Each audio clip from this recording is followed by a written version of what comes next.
2 চামচ সাদা সর্ষে আমি ভিজিয়ে রেখেছি। এবার আমি সর্ষেটাকে পেস্ট করে নেব। এতে আমি কয়েকটা কাঁচা লঙ্কা দিয়ে দেব আর সামান্য নুন দিয়ে দেব।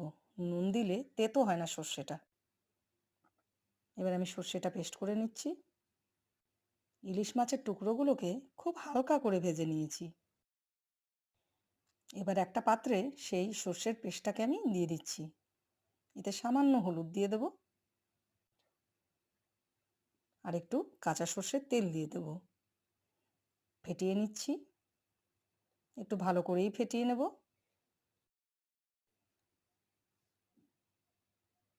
মিক্সিতে একটু বেঁচে ছিল, সেই সর্ষে পেস্টটাও নিয়ে নিচ্ছি। ফেটানো হয়ে গেছে। এবারে একে একে ইলিশ মাছের পিসগুলো আমি দিয়ে দিচ্ছি।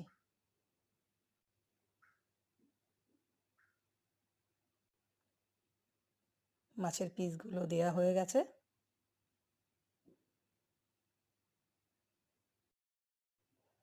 এবার আমি এতে কাঁচা সর্ষের তেল যোগ করে দেব। একটা কড়াইতে আমি জল গরম করে নিচ্ছি।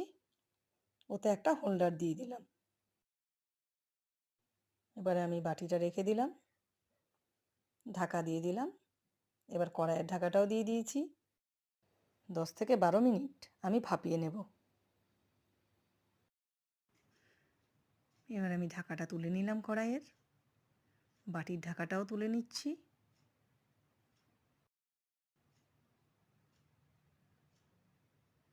সর্ষে দিয়ে ভাপা ইলিশ আমাদের রেডি।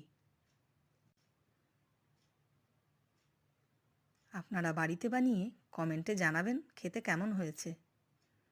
শীতের দিনে গরম গরম ভাতের সঙ্গে এমন ইলিশ ভাপা পেলে আর কি লাগে বলুন। খুব অল্প উপকরণে যদি সুস্বাদু খাবার বানাতে চান তাহলে আমার এই চ্যানেলকে অবশ্যই সাবস্ক্রাইব করুন।